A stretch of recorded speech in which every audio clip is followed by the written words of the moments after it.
The other allegation or theory is known as the theory for moral reformation.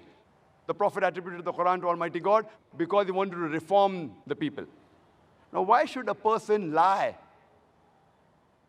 Because he wants to reform the people morally. If you want to be truthful, you cannot lie to be truthful. The means should match with the goal.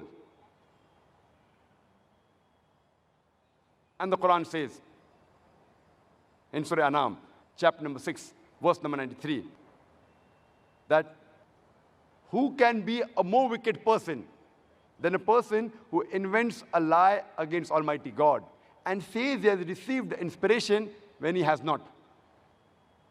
There were chances that one day, later on, the Prophet would have been exposed and he would be calling himself a wicked person in his own book, if he was the author, knows billah.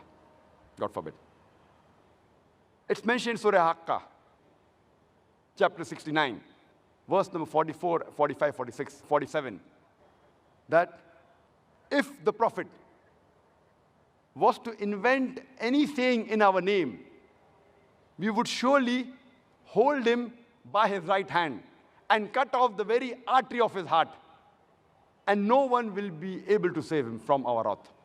Allah is telling in the Quran that if the Prophet or if any other human being had to invent a lie or a saying in the name of Allah, then Almighty God would have held the Prophet with his right hand and would have cut the very artery of his heart, and no one would be able to save him.